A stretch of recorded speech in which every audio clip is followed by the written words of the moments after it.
ఉండాలేనయ్యా. అందుకే ఉండాలేనయ్యా, నే బ్రతుకాలేనయ్యా, నే ఉండాలేనయ్యా, నే బ్రతుకాలేనయ్యా. నీవే లేకుండా నేనుండాలేనయ్యా, నీ తోడే లేకుండా నే బ్రతుకాలేనయ్యా. నీవే లేకుండా నేనుండాలేనయ్యా, నీ తోడే లేకుండా నే బ్రతుకాలేనయ్యా. రాజా నీ సన్నిధిలోనే ఉంటానయ్యా, మనసారా ఆరాధిస్తూ బ్రతికేస్తానయ్యా. రాజా నీ సన్నిధిలోనే ఉంటానయ్యా, మనసారా ఆరాధిస్తూ బ్రతికేస్తానయ్యా. ఊపిరాగే వరకు నీతోనే జీవిస్తా, ఏ దారిలో నడిచినా నీ వెంటే నడిచొస్తా. ఊపిరాగే వరకు నీతోనే జీవిస్తా, ఏ దారిలో నడిచినా నీ వెంటే నడిచొస్తా.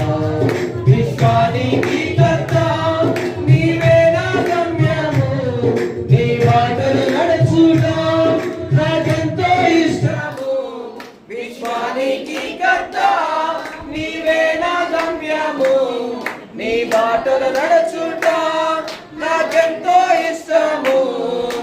నిన్ను మించిన దేవుడే లేడయ్యా, నిన్ను మించిన దేవుడే లేడయ్యా. నేనుండాలేనయ్యా, నే బ్రతుకాలేనయ్యా, నేనుండాలేనయ్యా, నీ బ్రతుకాలేనయ్యా. నీవే లేకుండా నే ఉండాలేనయ్యా, నీ తోడే లేకుండా నే బ్రతుకాలేనయ్యా. నీవే లేకుండా నే ఉండాలేనయ్యా, నీ తోడే లేకుండా నే బ్రతుకాలేనయ్యా. రాజా నీ సన్నిధిలోనే ఉంటానయ్యా, మనసారా ఆరాధిస్తూ బ్రతికేస్తానయ్యా. రాజా నీ సన్నిధిలోనే ఉంటానయ్యా, మనసారా ఆరాధిస్తూ బ్రతికేస్తానయ్యా. నేనుండాలేనయ్యా, నే బ్రతుకాలేనయ్యా, నేనుండాలేనయ్యా, నే బ్రతుకాలేనయ్యా. నీవే లేకుండా నేనుండాలేనయ్యా, నీ తోడే లేకుండా నే బ్రతుకాలేనయ్యా. నీవే లేకుండా నేనుండాలేనయ్యా, నీ తోడే లేకుండా నే బ్రతుకాలేనయ్యా. హల్లెలూయా. అవును ప్రభా, నిజంగా నీ తోడు లేకపోతే అయ్యా, నీవు లేకపోతే దేవుని స్థితితో మేము ఉండేవారు కాదు నాయన. అంతలో కనబడి అంతలో మారిపోయిపోయి ఆవిగానికి మా జీవితము నాయన. దేవా, ఉదయం కైబడి సాయంత్రానికి గడ్డిపోయే గడ్డి పరక లాంటిది మా జీవితము ప్రభా. అయ్యా, నీడ వలె కదిలిపోయే అయ్యా నీడ లాంటిది మా జీవితము ప్రభా. నీటి మీద బుడగ లాంటి మా జీవితము ప్రభా. ఇంకనో సజీవ లెక్కలో ఉన్నామంటే మీ కృప, మీ కృప, మీ కృప ప్రభా. అయ్యా, నిజంగా ఊపిరి ఆగేంత వరకు ప్రభా చంద్రుల భక్తులు కలిగి మీలో నమ్మకంగా సాగిపోతూ ఆరాధించే గొప్ప ధన్యత కృపను ప్రభా మా అందరికీ ప్రభా విధించిన విధానాన్ని బట్టి మీ వందనాలు చెల్లిస్తూ దేవా, మీ వందనాలు చెల్లిస్తున్నాం. దేవా, మా బ్రతుకు కాలం అంతా కూడా ప్రభా, మా జీవిత కాలం అంతా కూడా ప్రభా మీ సన్నిధిలో మిమ్మల్ని ఆరాధిస్తూ మిమ్మల్ని కనపరుస్తూ అయా జీవించే గొప్ప యోగ్యతను కృపను మీరు మాకు అనుగ్రహించి పెట్టి మహిమా ఘనత ప్రభావం మీరు పొందుతామని ఈ కొద్ది స్తుతి ఆరాధన ప్రభు యేసుక్రీస్తు నామమున స్తుతించి ప్రార్థిస్తున్నాం మా తండ్రి. ఆమేన్, ఆమేన్. దయచేసి అందరం కూడా కూర్చుందాం. అందరం కూడా దయచేసి కూర్చుందాం. ఈ సమయంలో కొద్ది నిమిషాలు మనము సాక్ష్యమును దేవుని యొక్క వాక్యాన్ని మనం విందాం. మన మధ్యలో మరి బెంగళూరు పట్టణం నుంచి వచ్చినటువంటి బ్రదరు గిద్యోన్ బ్రదర్ వచ్చి మన మధ్యలో మరి తన సాక్ష్యమును మరి దేవుని వాక్యాన్ని పంచుకోవాల్సిందిగా ప్రేమతో ఆహ్వానిస్తున్నాం. Welcome brother.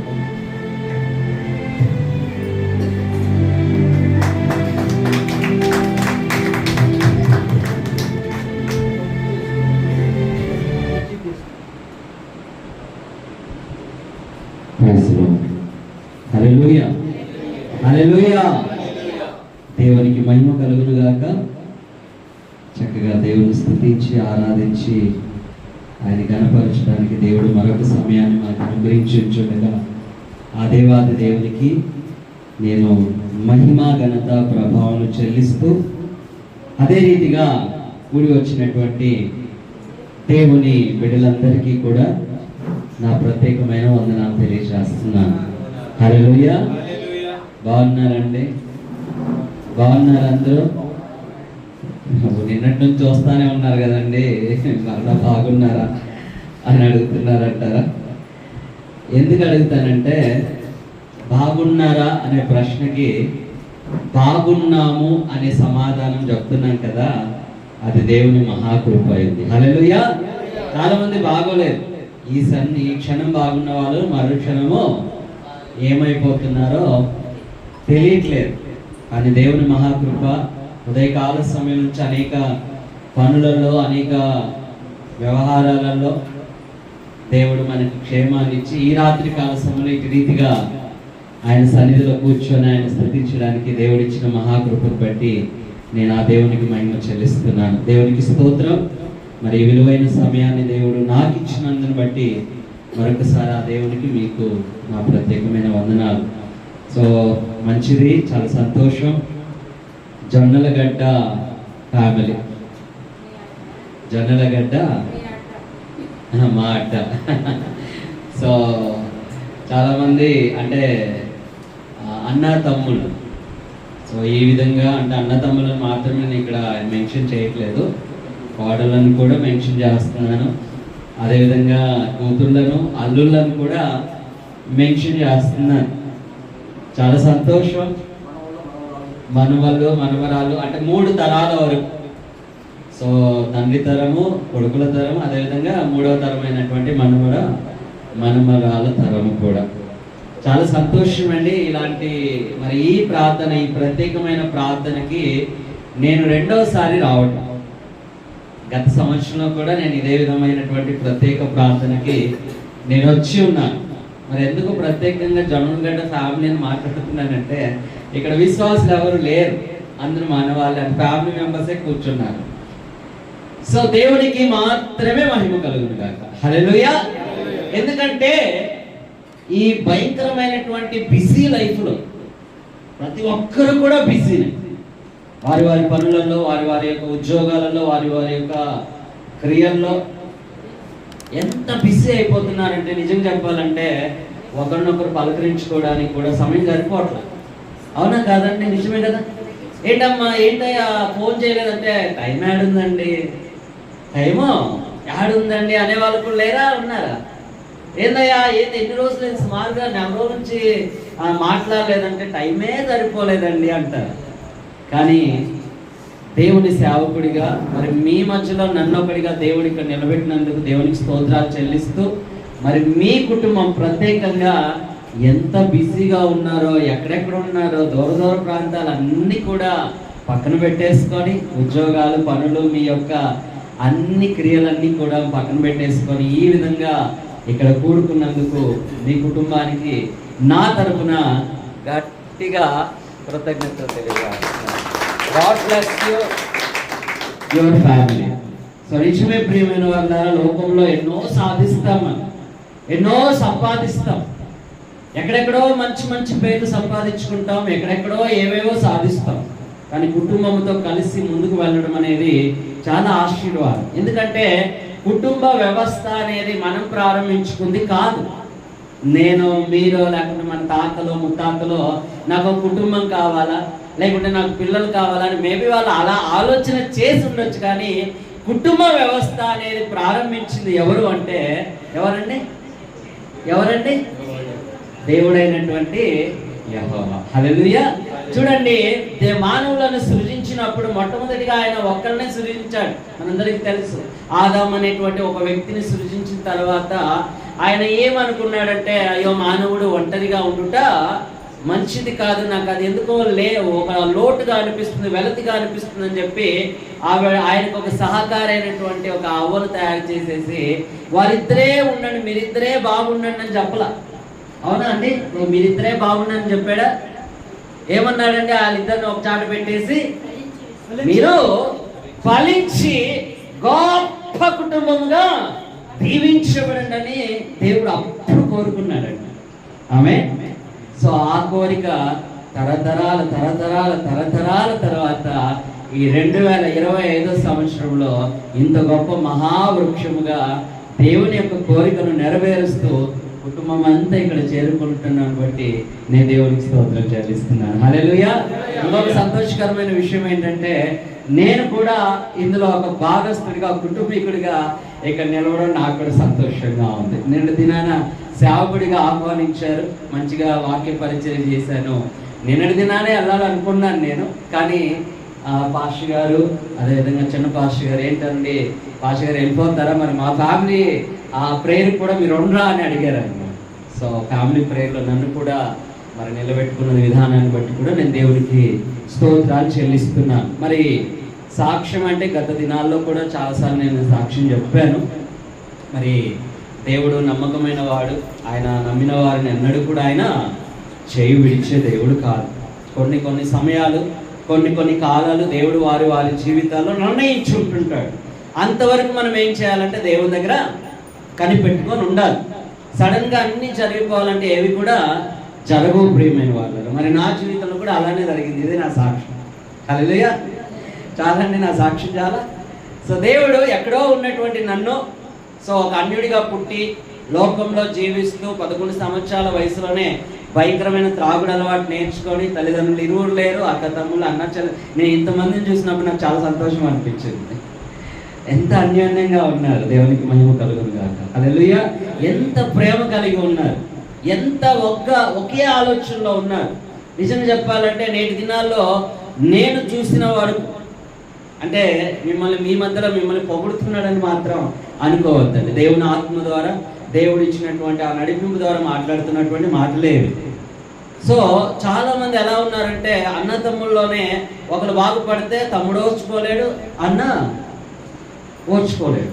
కానీ ఇక్కడెక్కడో ఒక గ్రామంలో, సో మీరందరూ సిటీలో ఉన్నారు, అనంతపురం అనేటువంటి గొప్ప సిటీలో, పెద్ద టౌన్ అది. సో అలాంటి పెద్ద టౌన్లో ఉన్నటువంటి వారు మరి 3 రోజులు ఇక్కడ ఇంత ఒక చిన్న గ్రామం లాంటి ఈ పల్లెటూరు దగ్గరికి వచ్చి మీరు ఎంత ఇక్కడ మీరు స్పెషలిటీస్ అనుభవించారో నాకు తెలియదు, మీకు ఎంత సౌకర్యంగా ఉందో నాకు తెలియదు, ఎంత మరి మన పాస్టర్ గారు వాళ్ళు మీకు అరేంజ్మెంట్ చేశారో నాకు తెలియదు. కానీ నేను కూడా చూస్తున్నాను, అవేమి కూడా మీరు మనసులో పెట్టుకోకుండా నాకేం కావాలి, ఇది కావాలి, అది కావాలని చెప్పి ఏ ఆలోచన లేకుండా ఇది మా పని, మా కుటుంబం, నేను ఇక్కడ ఉండాలనేటువంటి గొప్ప నిశ్చయంతోటి గుడి వచ్చిన మీ అందరిని బట్టి కూడా మరొకసారి ఆ దేవుని మహిమపరుస్తున్నాను. హల్లెలూయా.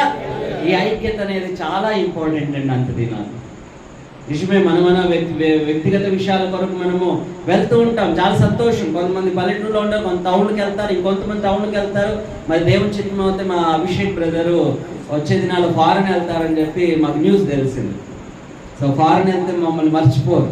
అవునండి సార్, మర్చిపోరు కదా, మర్చిపోరు. ఎందుకంటే నాకు తెలుసు ఆయన చాలా కలుపుకొని పోయే ఒక మనిషి, వ్యక్తిత్వం. ఆయనకు ఒక్కడికే కాదు, అందరికీ అదే ఉంది. మరి మీ కుటుంబాన్ని చూసినప్పుడు నాకు చాలా సంతోషం అనిపించింది. మీ కుటుంబం అన్నాను, క్షమించండి, నా కుటుంబాన్ని చూసినప్పుడు. ఎందుకంటే నేను ఒంటరిగా పెరిగాను, ఒంటరిగానే మరి ముందుకు వెళ్ళడానికి మరి నేను సిద్ధపడ్డాను అనమాట. అయితే 13వ సంవత్సరం వయసులో ఆయన బతుకు మీద విరక్తి కలిగి చనిపోదాం అనుకున్న సమయంలో ప్రభువుని తెలుసుకున్నాను. దేవుడు ఇంతవరకు అనేక శ్రమల గుండా, అనేక భయంకరమైనటువంటి పరిస్థితులు గుండా వచ్చినప్పటికీ కూడా ఆయన విడవకుండా నిలబెట్టుకొని ఈరోజు మీ మధ్యలో సేవకుడిగా నన్ను నిలబెట్టుకున్నాను. దేవునికి మాత్రం మహిమ కలుగును గాక. మరి ఈ సమయంలో ఒక 4 వచనాలు వాక్యం చెప్పి నేను తొందరగా ముగించేస్తాను, ఎందుకంటే మళ్ళీ ఎవరెవరు తిరిగి ప్రయాణాలు వెళ్ళాలని చెప్పి తెలుసు. కాబట్టి జ్ఞాపకం చేసుకుందాం. చూడండి, మొదటి తిమోతి పత్రిక 4వ అధ్యాయము 8వ వచనం చదువుదాం. చూడండి, మొదటి తిమోతి పత్రిక 4వ, బయట ఉన్న వాళ్ళకి వినపడుతుందండి? ఎస్. మొదటి తిమోతి పత్రిక 4వ అధ్యాయము 8వ వచనం. శరీర సంబంధమైన సాధకము కొంచెము మట్టికే ప్రయోజనకరమవును గాని దైవ భక్తి ఇప్పటి జీవ విషయంలో గాను రాబో జీవ విషయంలోను అది అన్ని విషయములలోను ప్రయోజనకరము. హల్లెలూయా. దేవునికి మహిమ కలుగును గాక. ప్రియమైన వాళ్ళారా, భక్తుడైనటువంటి మరి పౌలు గారు తిమోతి భక్తునికి రాస్తున్నటువంటి పత్రిక ఇది. సో ఇక్కడ మరి మన కుటుంబానికి ఏమి దేవుడు మాట్లాడాలని సంకల్పించి ఉన్నాడు అని నేను ఒకవేళ మీరు నన్ను అడిగితే, ఇక్కడ మనం చూసుకున్నట్లయితే ప్రియమైన వాళ్ళారా, శరీర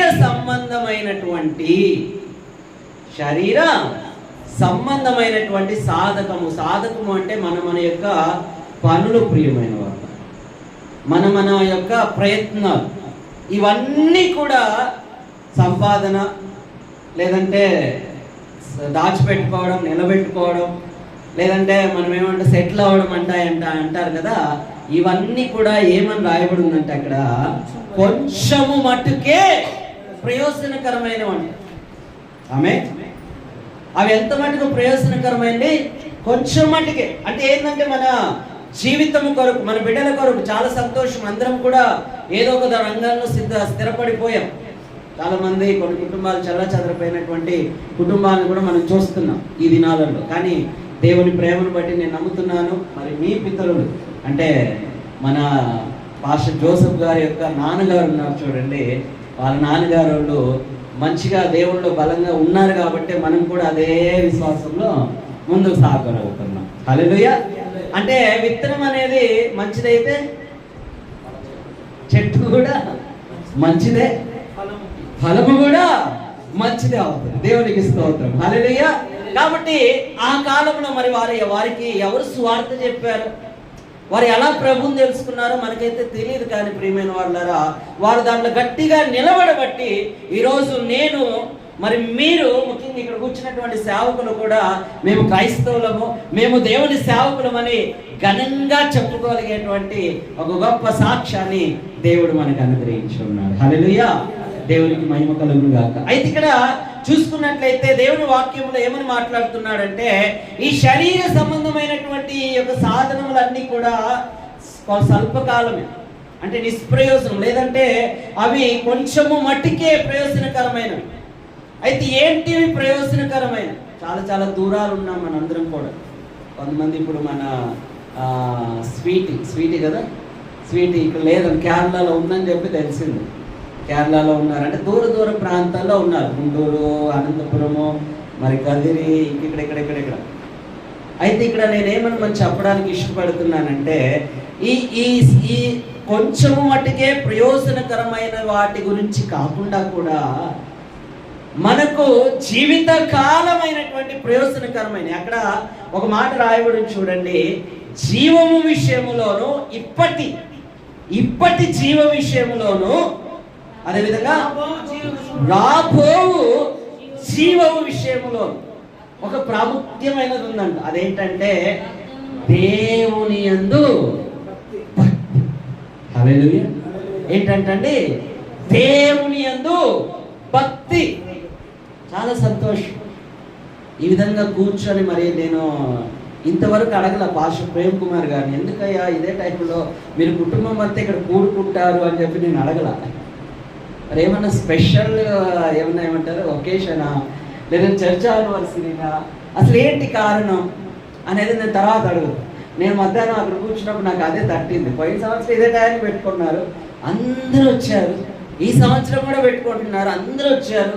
సో అక్టోబర్ నెలలో అంటే అదేంటో నాకు తెలుసు. అదేంటంటే మీ నానమ్మ గారి యొక్క అమ్మగారి యొక్క జ్ఞాపకార్థ కూడిక. సో అప్పుడు కూడుకోవడం అంటే అదొక కారణం ఉంటుంది. మరి ఇలాంటి టైంలో అందరూ కూడుకుంటున్నారంటే ఏదో ఒక స్పెషల్ ఒకేషన్ ఉంది. నేను అనుకుంటున్నాను ఈ కూడుకోవడం స్పెషల్ ఒకేషన్ అనేది నేను అనడానికన్నా నేను అనుకోవడం ఏంటంటే మీరు భక్తిలో, దేవునిలో భయభక్తిని పెంపొందించుకోవడానికి ఈ విధంగా కూడుకుంటున్నారని నేను నమ్ముతున్నాను. హల్లెలూయా.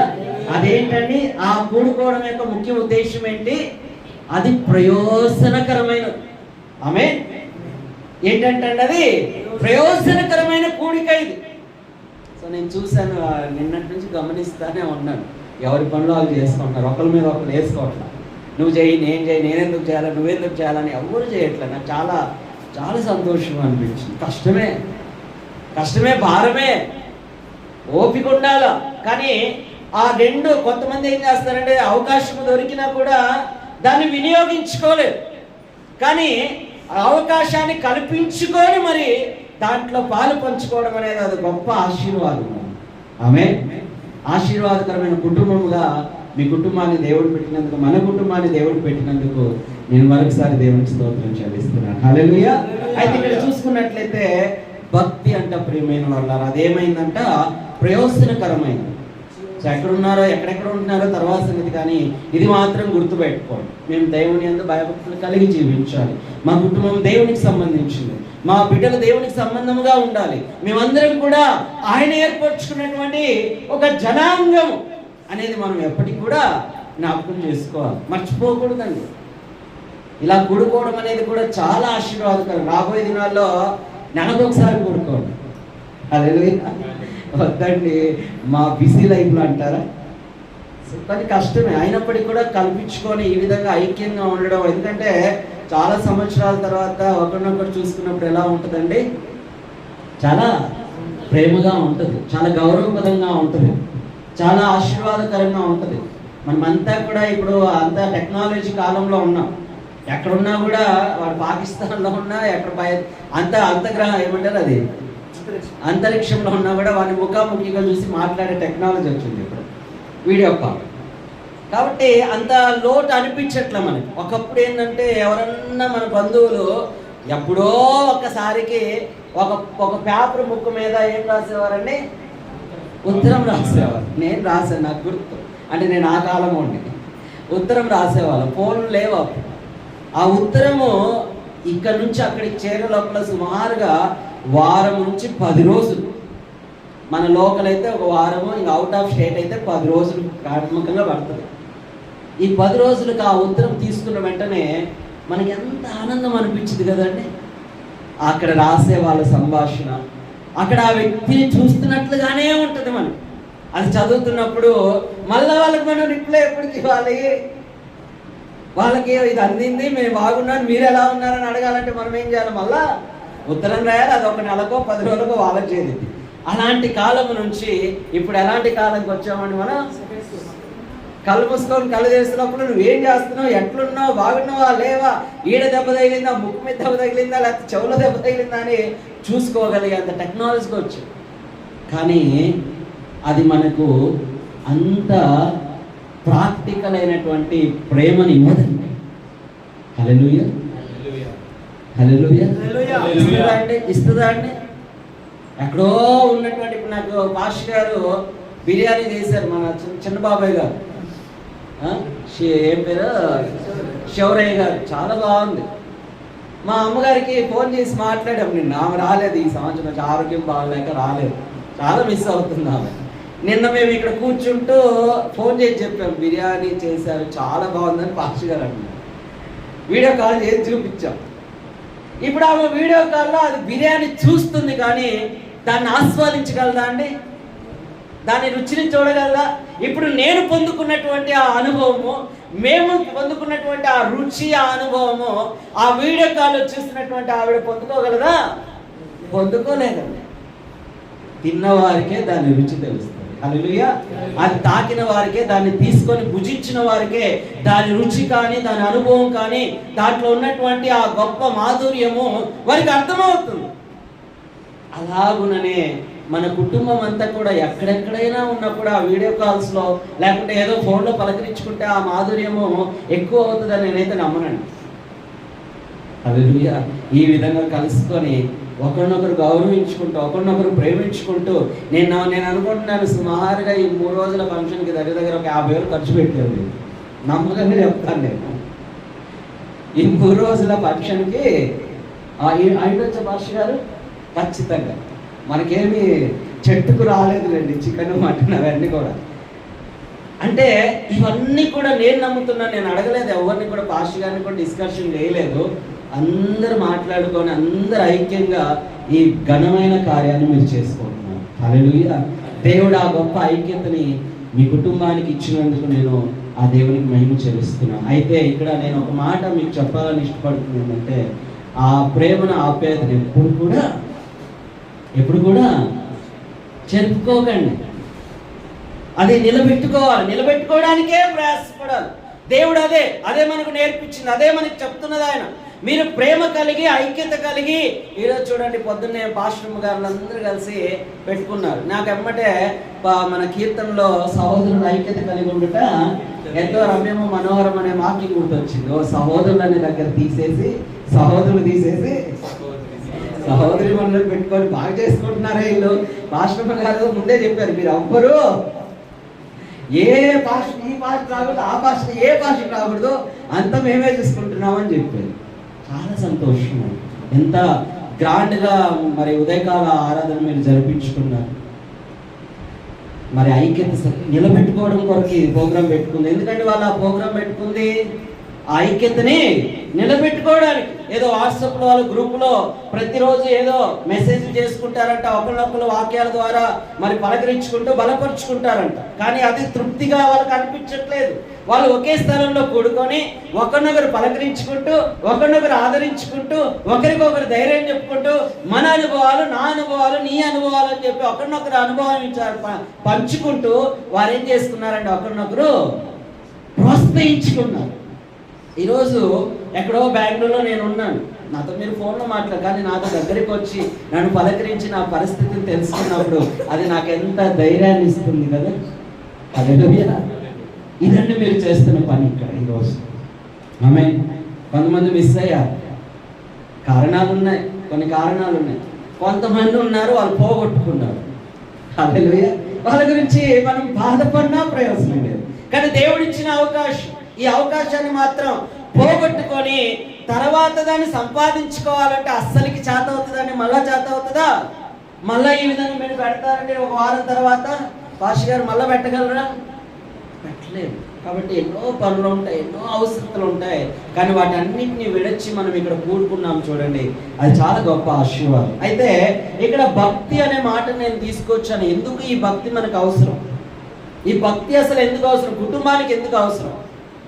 ఈ కుటుంబం అంతా కలిసి ఎందుకు భక్తిలో ఉండాలి? ఈ విధంగా కూడుకొని దేవుడి యొక్క భక్తిని ఎందుకు మనం ఆచరించాలని చూసుకున్నట్లయితే నేను గబగబ 3 వచనాలు చదివించి ఎక్స్ప్లెయిన్ చేయకుండా ప్రార్థనకి ఇస్తాను. నేను మొదటిగా చూసుకున్నట్లయితే దానియేలు గ్రంథం 6వ అధ్యాయము 23వ వచనం. ఎందుకు కుటుంబానికి భక్తి అవసరం? 6వ అధ్యాయము 23వ వచనం. దానియేలు గ్రంథం. రాజు ఇందును గూర్చి సంతోషభరితుడై దానియేలును గుహలో నుండి పైకి తీయడని ఆజ్ఞేయగా రోజులు దానియేలును బయటికి తీసిరి. అతడు తన దేవుని యందు ఇది బాగా జ్ఞాపకం చేసుకోండి ఈ వచనము. అతను అనే దగ్గర మన కుటుంబం పెట్టుకుందాం. మీ కుటుంబం పెట్టేసుకోండి అందరూ. మా కుటుంబము దేవుని యందు భయభక్తి కలవారై ఉన్నందున అతనికి అంటే మా కుటుంబానికి ఏ హానియు కలుగలేదు. హల్లెలూయా. అర్థమైందండి ఎందుకు భయభక్తి కాలాలు మన కుటుంబానికి అంటే, అక్కడ ఆ వ్యక్తి అంటే మన కుటుంబము ఎప్పుడైతే భయభక్తితో దేవుని ఎడల భయభక్తితో ఉన్నట్లయితే మన కుటుంబానికి ఎటువంటి ఏమవదంటే చెప్పాలి, ఏమవదంట? హాని కలగదంట. మనము భయభక్తులు కలిగి ఉంటే మన కుటుంబంలో, కుటుంబం అంటే నేను ఒక్కనేనండి, కుటుంబం అంటే లేకుంటే పాస్టర్ జొన్నలగడ్డ జోసఫ్ గారు, ప్రేమ్ కుమార్ అయినండి కుటుంబం అంటే, జొన్నలగడ్డ కుటుంబం అంటే ఎక్కడెక్కడో ఉన్నారు. మనము భయభక్తులు కలిగి ఉండటం ద్వారా మన కుటుంబానికి ఎటువంటి హాని కలగదంట. దేవునికి స్తోత్రం. ఎంత చక్కని వాగ్దానం చూడండి. ఆమె కాబట్టి ఈ విధంగా భయభక్తిని మనము దేవుళ్ళలో పెంపొందించుకోవడం ద్వారా మొట్టమొదటిగా కలిగే ప్రయోజనం ఏంటంటే అండి, మన కుటుంబానికి ఎటువంటి హాని రాకుండా దేవుని వాక్యంలో వాగ్దానం చేసిన ప్రకారము కీర్తనలు 34:7 ఒక చక్కని మాట ఉంటుంది చూడండి. ఆ మాట చదవండి. చాలా ఆశీర్వాదకరమైనటువంటి మాట. 34:7 యెహోవా యందు భయభక్తులు గలవారి చుట్టూ ఆయన దూత కావలి ఉండి వారిని రక్షించును. హల్లెలూయా. దేవునికి మహిమ కలుగును. మనము ఎప్పుడైతే భయభక్తులతో ఉంటామో మన కుటుంబాన్ని ఏం చేస్తారంటే దేవుడు తన దూతలని కావలిగా ఉంచి, మన పిల్లలు ప్రయాణాలు వెళ్తుంటారు, దూరం ఉద్యోగాల నిమిత్తమై, పనుల నిమిత్తమై, అవసరాల నిమిత్తమై వాళ్ళు ఎక్కడెక్కడో ఉన్నారు, మనకు కనపడకుండా దూరం ఉన్నారు. మనం కాపాడగలమండి? ఎవరు కాపాడాలా? దేవుడు కాపాడాలా. దేవుడు కాపాడాలంటే మనం ఏం చేయాలా? ఆయనలో భక్తిగా ఉండాలి. ఆమె మొట్టమొదటిగా మనకు కలిగే ఆశీర్వాదం ఏంటంటే, ఆయన యందు కుటుంబ పరంగా మనం భయభక్తులు కలిగి ఉంటే మన కుటుంబానికి ఎటువంటి హాని కలగకుండా దేవుడు కాపాడుతాడు. అది కూడా దేవదూతలను కావలిగా ఉంచి ఆయన మనల్ని కాపాడుతాడు. రెండవది చూద్దాం చూడండి. కీర్తనల గ్రంథంలోనే ఇదే 34వ కీర్తన 9వ వచనం చదవండి. ఉంచుడి ఆయన యందు భయభక్తులు గల ఉంచువానికి ఏమీయూ కొదువ ఉండదు. హల్లెలూయా. ఈ విధంగా దేవుని యందు భయభక్తులు కలిగిన కుటుంబాలకి ఏ విధమైనటువంటి కొదువ ఉండదండి. మనం అనుకున్నాం సంపాదిస్తే నాకు ఇంకేం కొదవండి, డబ్బులుంటే నాకు ఇంకేం కొదవండి. ఇదే మన ఆలోచన. నువ్వు ఇప్పుడు సంపాదించింది దేవుని యందు భయభక్తులు లేకపోతే సాయంత్రానికి ఎట్టబోతే తెలియదు. హల్లెలూయా. అర్థమైందండి? మళ్ళీ చెప్పమంటారా? ఒకవేళ మనం దేవుని యందు భయభక్తులు లేకపోతే మనం ఎంత సంపాదించినా నీ కాడ ఇంత పెద్ద కట్ట తీసుకొచ్చి చేతిలో పెట్టాలి, సాయంత్రానికి నీ దగ్గర ఉండదు. అదే నువ్వు దేవుని యందు భయభక్తులు కలిగి ఉన్నట్లయితే, కుటుంబం భయభక్తులు కలిగి ఉన్నట్లయితే నీ దగ్గర కొంత ఉన్నా కూడా ఆ కొంతని దేవుడు ఏం చేస్తాడంటే నీకు ఆశీర్వాదకరంగా మారుస్తాడు. చెప్పండి దేవుడు ఉండదండి. ఇక్కడ ఎంత ఘనంగా పోల్చాడంటే, ఈ మాట చదువుకున్నప్పుడల్లా నా దేవునికి నేనంటే ఎంత ప్రేమనో, అసలు నా గురించి నా దేవుడు ఎంత గొప్పగా చేస్తున్నాడో అని నాకు అక్కడ తెలుస్తుందండి. ఆయన ఏమంటాడు తెలుసా? యెహోవా యందు భయభక్తులు కలిగి ఉన్నవానికి ఏమి కొదవ ఉండదు. అక్కడ ఇంకొక మాట కొనసాగింపు ఏమంటాడంటే, సింహపు పిల్లలైనా లేమి కలివై ఆకలి కలిగి ఉండను, కానీ యెహోవాను ఆశ్రయించిన వారికి ఏ మేలు కొదవ ఉండదు. గట్టిగా చప్పట్లు కొట్టి దేవుని నామాన్ని మహిమపరుద్దాం. హల్లెలూయా, హల్లెలూయా. దేవుని యందు భయభక్తులు కలిగిన కుటుంబానికి ఏ కొరత ఉండదండి. అద్భుతము. వాక్యంలో ఆయన అంటాడు, నేను ఆశీర్వాదకరమైన తూములు తెరుస్తాను అంటాడు. ఏంటండి తూములు? యెషయా రాసిన గ్రంథంలో రాయబడి ఉంటుంది, నేను చదివించట్లేదు. తూములు అంటే తెలుసు కదా మీకు. ఎక్కడ ఉంటాయి తూములు? ఎక్కడ ఉంటాయమ్మా? ఇక్కడ ఉన్నాయా? మామూలు ఎక్కడ ఉంటాయి? పెద్ద పెద్ద డ్యాములకు ఉంటాయి. ఈ తూములు ఏం చేస్తారంటే, అంటే ఈ కాలువలకి మధ్యలో అడ్డంగా కట్టేస్తారు. ఈ తూములు ఏం చేస్తారంటే, ఈ వరదలు వచ్చినప్పుడు లేదంటే కొన్నాళ్ళకి ఎండిపోతాయి. ఆ ముందున్న కాలువలంతా కూడా ఎండిపోయినప్పుడు ఏముంటాయంటే అక్కడ చాలా అడ్డం ఉండిపోతాయి. ముళ్ళ కంపులో లేకపోతే చెట్లు పెద్ద పెద్ద ఏదో అడ్డం ఉండిపోతాయి. ఒక్కసారి ఆ తూము బయటికి ఎత్తితే, ఇట్లా గేటు పైకి ఎత్తగానే ముందు ఎంత ఖర్చు, ఎంత రాతున్నా, ఎంత అడ్డంకున్నా ఒక్కసారి కొట్టుకొని పోతుంది. హల్లెలూయా. దేవుడు మన ఎడల, మన కుటుంబం ఎడల తెరిచే ఆశీర్వాదకరమైన తూములు నీ ముందు ఏ అడ్డంకం ఉన్నా కూడా వాటిని తోసిపుచ్చుకొని మన కుటుంబంలోనికి, మన జీవితంలోనికి వచ్చి పడతాయి. ఆమె దేవునికి మహిమ కలుగుగా. దేవుని యందు భయభక్తులు కలిగి ఉన్న కుటుంబానికి ఏ కొరత ఉండదు. ఆమె ఇంకొక మాట చదువుదాం. మూడవదిగా యాకోబు రాసిన పత్రిక 1వ అధ్యాయము 27వ వచనం. యాకోబు రాసిన పత్రిక 1వ అధ్యాయము 27వ వచనం. తండ్రి అయిన దేవుని ఎదుట పవిత్రమును నిష్కలంకమునైన భక్తి అనగా దిక్కులేని పిల్లలను విధవరాండ్లను వారి ఇబ్బందులలో పరామర్శించుటయు ఇహలోక మాలిన్యము తనకంటకుండా తన్ను తాను కాపాడుకునుటయే. చాలండి. ఇక్కడ మూడవదిగా మనం చూసుకున్నట్లయితే దేవుని యొక్క భక్తి లేదంటే దేవుని ఎడల భక్తి కలిగినటువంటి ఆ కుటుంబం అంట తనని తాను పరిశుద్ధంగా కాపాడుకోగలుగుతుందంట. ప్రియమైన ముందు చెప్పిన రెండు వచ్చేసి శారీరక సంబంధమైనవి. అవి మనకు చాలా అవసరము. ఎందుకంటే ఎంతవరకు అవసరం అంటే ఈ భూమి మీద ఉన్నంత వరకు అవసరం.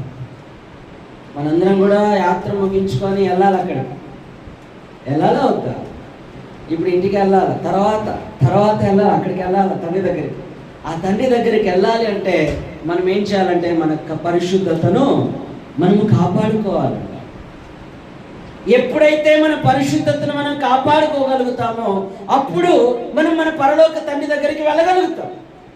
ఆ పరిశుద్ధత కాపాడుకోగలుగుటకు ఏది ముఖ్యమైన కారణం అండి? దేవుని యందు భయభక్తి కలిగి ఉంది. ఆమేన్.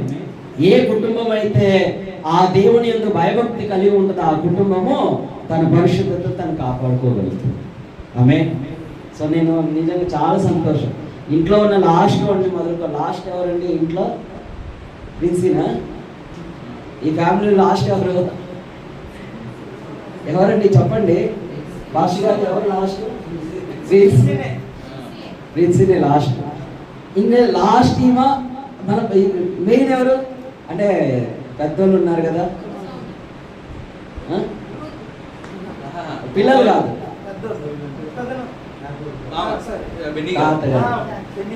ఓకే. సో చూడండి, ఆ పెద్ద తలకాయ నుంచి ఈ చిన్న తలకాయ వరకు కూడా నాకు తెలిసి నేను చూసిన కాడికి అందరూ దేవుళ్ళు ఉన్నారు. చెప్పండి కూడా దేవుళ్ళు అవునా కదా? ఎవరైనా దారి తప్పారా? లేరనుకుంటాను. నాకైతే ఖచ్చితంగా చెప్పగలను. ఎందుకంటే ఆ కుటుంబాన్ని చూడగానే మనం చెప్పవచ్చు. గత 10 సంవత్సరాలు 2014 నుంచి పాస్టర్ ప్రేమ్ కుమార్ గారితో నాకు పరిచయం. ఆ కుటుంబీకుడిగా అనేక సందర్భాల్లో మరి అనంతపురం కూడా నేను వచ్చాను. అనంతపురంలో మన కావ్య సిస్టర్ గారి యొక్క మ్యారేజ్కు నేను రిసెప్షన్కి వచ్చాను. నేను అప్పటి నుంచి పరిచయం, అంటే అంతకన్నా 1 సంవత్సరం ముందు నుంచి పరిచయం. అయినప్పటికీ కూడా ఈ కుటుంబంలో నేను గడిపిన కొంత సమయంలో కూడా నేను చూసింది ఏంటంటే ఆల్మోస్ట్ అందరూ భయభక్తులు దేవుళ్ళు ఉన్నవారు. అది ఎంత దీవెనకరం అంటే నువ్వు కోట్లు లక్షలు సంపాదించినా కూడా ఆ దీవెన రాదండి. హల్లెలూయా. కాబట్టి దేవుని యందు భయభక్తులైన కుటుంబము పరిశుద్ధతను కాపాడుకుంటుంది. చివరిగా ఒక వచనం చదివి మనం ప్రార్థన చేస్తాం. 1 తిమోతి 3:16 చదవండి. అసలు ఏంటి ఈ యొక్క భక్తి? ఎందుకు ఈ కుటుంబానికి భక్తి? అసలు ఏంటి ముఖ్యమైనటువంటి మూల కారణం అనేది మనం చూస్తున్నాం. చూడండి 3:16.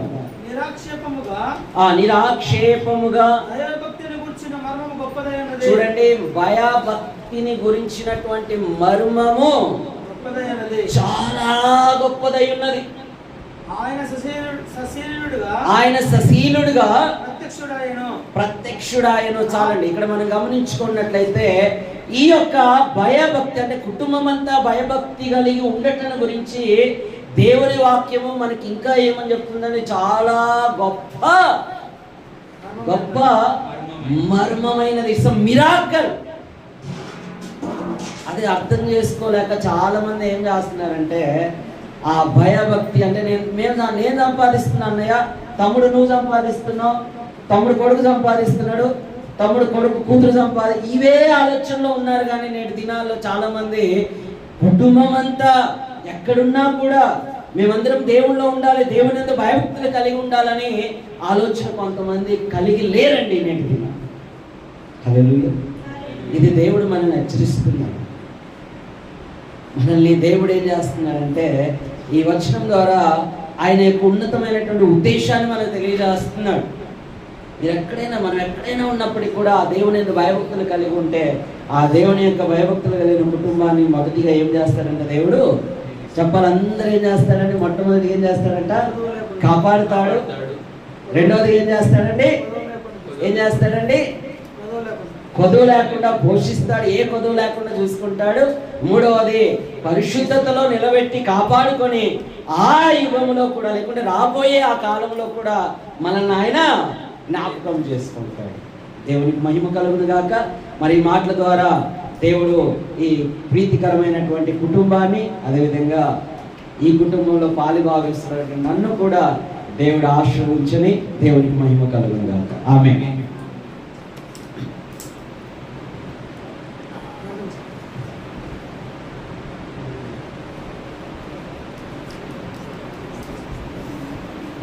ప్రార్థించండి. పరిశుద్ధుడైన తండ్రి, ప్రేమానందమైన మా ప్రభువా, ఈ శ్రేష్టమైన ఘనమైన నామానికి మహిమ ఘనత ప్రభావాలు ఆరోపిస్తున్నా.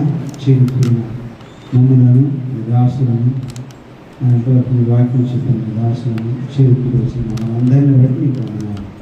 ప్రతి కుటుంబాన్ని బట్టి మీకు వందనాలు, స్తోత్రాలు చెల్లించుకుంటూ మీ దేవుని ఆమె సహాయం మాకు అనుగ్రహించమని మీరే మహింపన్నారు. ఇట్టి అవకాశం ఇచ్చినందుకు నీకు ముందుగా కృతజ్ఞతలు తెలియజేస్తూ యేసుక్రీస్తు నామములో అడిగి వేడుకుంటున్నాము తండ్రి. పరలోకమందున్న మా తండ్రి, నీ నామం పరిశుద్ధపరచబడుగాక, నీ రాజ్యం వచ్చునుగాక, నీ చిత్తం పరలోకమందు నెరవేర్చినట్లు భూలోకమందు నెరవేరునుగాక. మా ఆహారం దయచేయండి, వారి అపరాధం చేసిన వారిని క్షమించిన ప్రకారము మా అపరాధాన్ని మీరు క్షమించండి, మా శోధనలను తప్పించండి. ఎందుకంటే రాజ్యం, కాలంలో మహిమ నిరంతరం మీరు నావు తండ్రి. మన తండ్రి అయినటువంటి దేవుని ప్రేమయు, కుమారుడైన యేసుక్రీస్తు అన్యోన్య సహవాసం, పరిశుద్ధాత్మతుల యొక్క దేవుని దీవెన చేరుకుని మనందరికీ సకల పరిశుద్ధులకు దేవుడు తోడైండి నడిపించునుగాక. పంపుము దేవా దీవెనలతో, పంపుము దేవా, పంపుము దయచేత పతిత పవననమ, పెంపుగా నీ సేవ ప్రియముగను నారింప. పంపుము దేవా దీవెనలతో, పంపుము దేవా.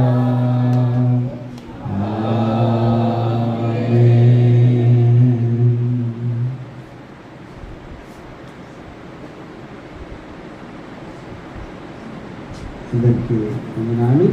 అలాగే కూర్చోండి అందరు కూడా. ఇక్కడ 2 కుర్చీలు వేయండి, ఆయన ఇక్కడ 2 కుర్చీలు వేయండి.